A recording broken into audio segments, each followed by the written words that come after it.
Hi everyone, my name's Jared from Buckambool Model Trains and welcome to the 8th episode of DCC Fridays. And you might notice I'm somewhere a little bit different at the moment. It's a bit echoey in here, I've just noticed. I'm down at my local club and my club, the Sydney N-Scale Club. Sydney N-Scale Model Railway Club here in Rockdale, Sydney, New South Wales, Australia, I guess. And I'm here today to talk to you about DCC point wiring, particularly for N-Scale, because I'm an N-Scaler and I'm all about kind of N-Scale DCC. So I've had a couple of people ask me kind of over the years, how do you tackle these? And I've done a bit of research and was a bit confused, and there wasn't a whole lot of N-Scale kind of guides out there. So I'm hoping this will be quite helpful and will kind of really hit that nail on the head for N-Scale's DCC point wiring particularly. And we're going to be looking at Pico Points. So Pico Points are probably the most common N-Scale points. Code 55, Electrofrog, and this is I believe a large radius left hand. Yep, and it's not a curve, it's just a straight standard one. So it looks like this, and the Electrofrogs, to kind of define them, they don't have a massive, huge plastic frog. That's what it's actually called, but the big plastic piece in the middle here.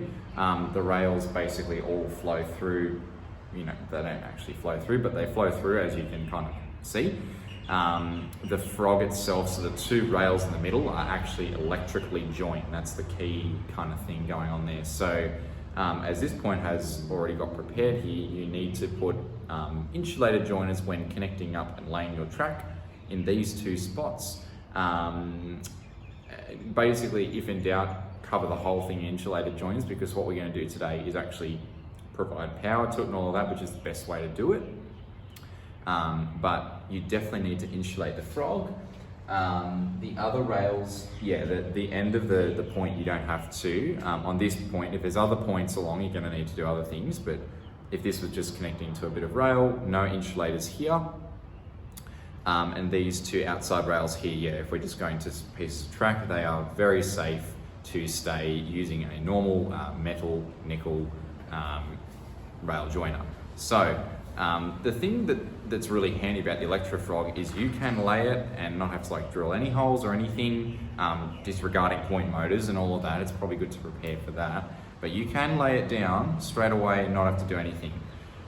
If you like to be prepared, what you might like to do is solder a wire to this wire on the underneath of the point, if you can see this all right, and then drill an appropriate hole in your baseboard and underlay, and you can drop the point in like that. This wire here actually joins electrically the frog, and then the middle, what are these rails called? They're not the stock rails, I think wing rails and other, there's technical terms for them, forgive me for not knowing them, but the actual then rails that change the point there. So that's important for good electrical conductivity on the point, otherwise you're relying on the contacts here. So this, when it moves up here, it's relying on the blade, the point blade, actually touching the outside rail to pick up power, unless you power this frog. So that's the key ingredient here, and the thing that makes Electrofrogs really good is that all you need to do is solder a wire to this piece of wire on the back, or carefully to a piece of either the frog or the inside, these kind of stock wing rails, whatever they are, these inside rails here. Solder one wire to that, and then connect that to some kind of switch, because you're going to need to change the polarity of it, such as maybe a tortoise point motor or other insert point motor here. Connect that one frog wire to this, and then have a wire coming, I don't know the exact pinouts, but if you look at your point motor diagram, they basically have a switch on it. So that the frog goes to the switch, and then the switch is providing power from either left or right rail, so black or red, or back or front rail, however you are thinking about it. So I hope that sort of makes sense. That's the really key thing to do with these points, is you can connect one wire to the frog, which is joined to the entire thing, all the inside rails here. That takes pressure off the contact from going side to side and just contacting by just pushing over. These get dirty and they stop contacting. So all you simply need to do is solder a wire to here or here, it's the same thing, however you want to do it, back or top, bottom or top, and then connect it to a switch that's going to be able to switch it between your black and your red, and ensuring you've got that around the right way, your point will work excellently. And then the last thing to do is to solder the appropriate to however your track is positioned, your point is positioned, solder a wire to anywhere along this outside rail, on the outside, solder on the outside of course, to not get in the way of your flanges, on the outside here, and on the outside here, and then that forms basically your, it's just like another piece of track soldering to this side and that side of the track.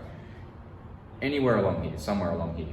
That way we're taking the electrical pressure off, we're not relying on our rail joiners up here to provide power. You can do that if you want, it works most of the time. But if you're following the system of dropper wires for every piece of track, no matter what, on your layout, then that's a really good thing to do. So 2 wires here and a wire here. I'm going to show you how I do it. Okay, so we've got a junction of sorts here. This has all been pre-glued down, and also don't mind my hand, I scraped it before, it'll be fine. And our good track layer, Mr. Stephen, very good expert track layer, has also pre-drilled holes on the side in the appropriate location for our tortoise point motors, which is very nice and kind of him. So, for me using this wire, I forget exactly what gauge this wire is, but you can kind of see, I should be able to tell you what it, no I can't, sorry, it's not labelled on there. But this is probably about 2.5 mil or so thick wire. So I've got a 3 mil drill bit here, and I'm going to first drill holes and put the dropper wires on the outside 2 rails, so that will power our point. Okay, and that's our outside rail. Now, this is where it can be smart to prepare beforehand and have your wire already soldered on for the frog, but we can come back later and do that now. So I'm going to drill that now.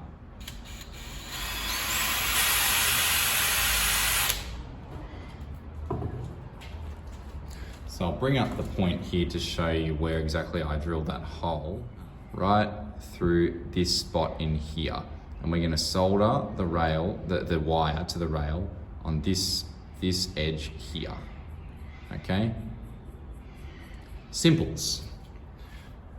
So, and make sure our soldering iron doesn't go to sleep. I have prepared a soldering iron earlier. And what I will do, I don't have my frog wire here. That's okay. We're going to drop here we're following black to back and red is, well, the front. Frog wire.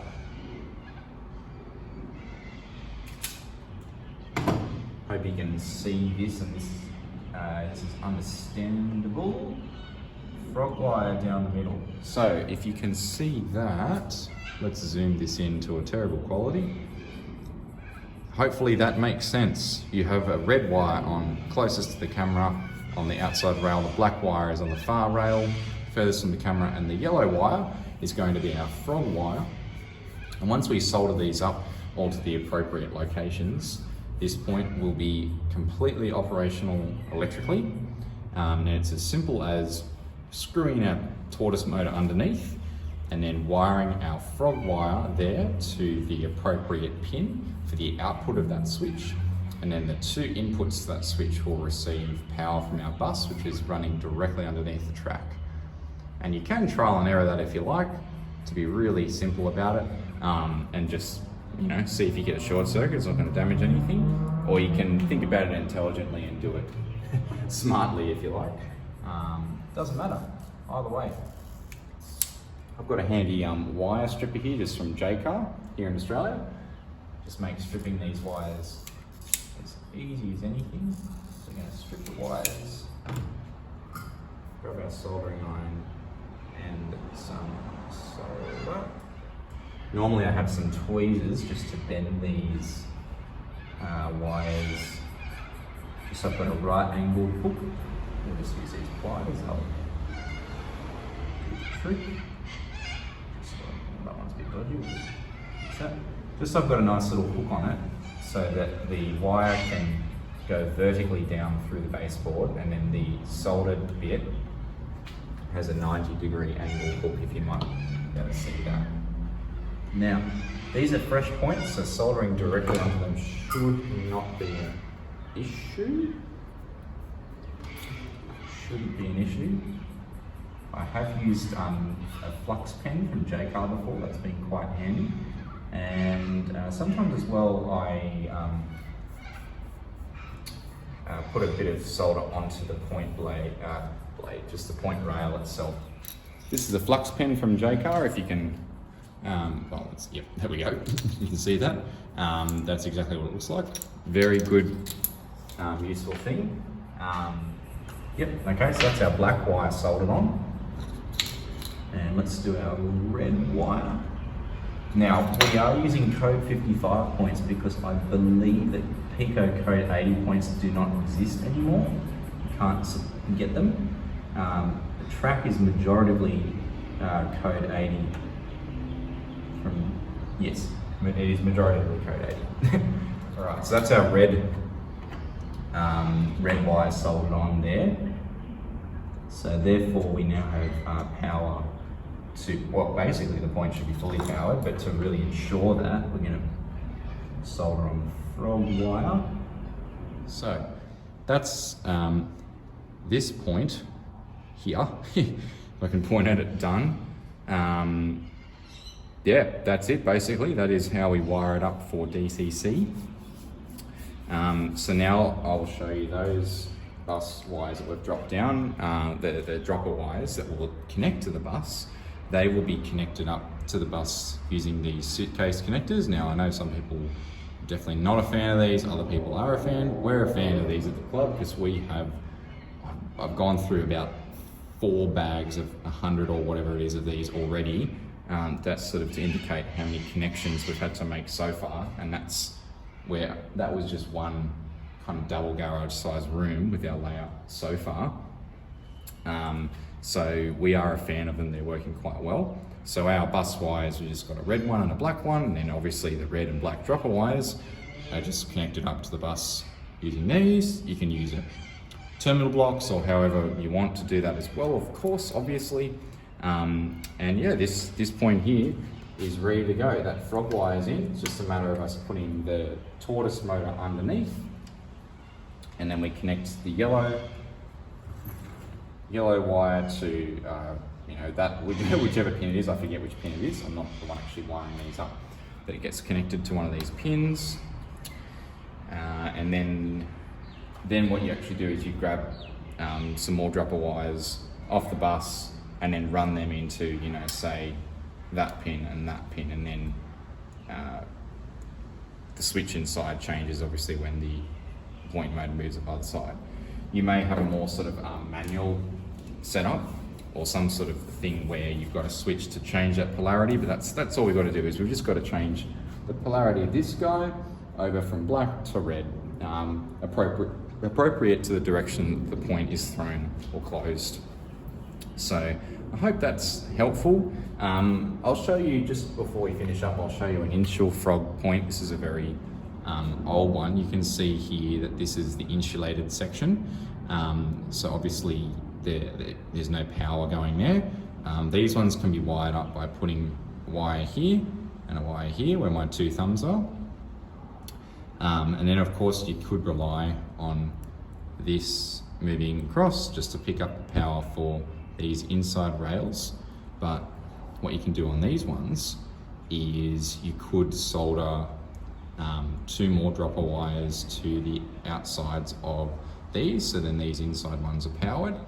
So from this rail to this rail, basically on the same polarity, so red, let's say, and then this rail and this rail are on the same polarity. I've done it on a couple of them. We have 1, 2, 3, 4 dropper wires all coming down appropriately black and red, or underneath you might be able to make some preparations and cut away from in here and actually form a join somewhere where the rails are solid.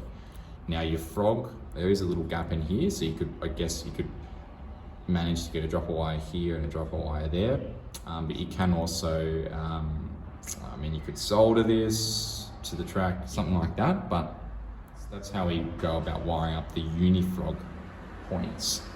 So I hope I've sort of made that clear. I'll say it again. The difference between Electrofrog and Unifrog points is that the Electrofrog, this entire, basically all the middle rails are all joined electrically, and they are like one wire, let's just say, one wire.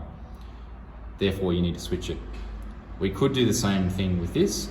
This bit up here is hard to actually power, on a switchable thing, because we've got to somehow, get a bit of solder on there and then link it up, and because it is separated. So it might be just wiser to rely on these up here for your rail joiners for power from the tracks up here, something like that. And then you could, and these 2 rails here are separated as well. They're not joined on your Insulfrog. You may want to, say join them and then run a wire. The simplest way I've found is to actually create a link between these two rails and these 2 rails here. So that could be done with 1, 2, 3, 4 dropper wires. Just chuck 4 dropper wires in there and you'll get, wire it up appropriately and it'll work. Or you might be able to make some preparations underneath and form a permanent join with some solid wire or a piece of an offcut from an LED or something like that. So hopefully that's clear for how we wire up the pretty common Pico Insulfrog point. Some of them look a little bit different than this. This is a maybe 10, 15-year-old era one. The newer ones probably look slightly different. They tended to vary over time. And then here's just a comparison again with the Electrofrog. You can probably tell the difference straight away.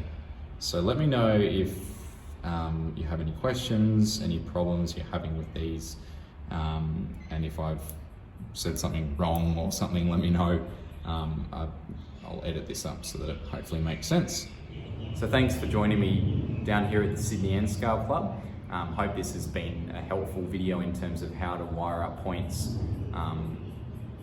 for N-Scale, for Pico N-Scale points, for DCC particularly. Haven't touched on DC at all. And I guess if this is a very sort of rough and ready video, but if this video goes quite well, I might be able to spare some more time and energy to make a much more sort of, better video. We can see a lot more of the detail more clearly. So thanks for that, and let me know if you have any suggestions for future videos, and thanks for sticking around and watching this. I appreciate it. Thanks.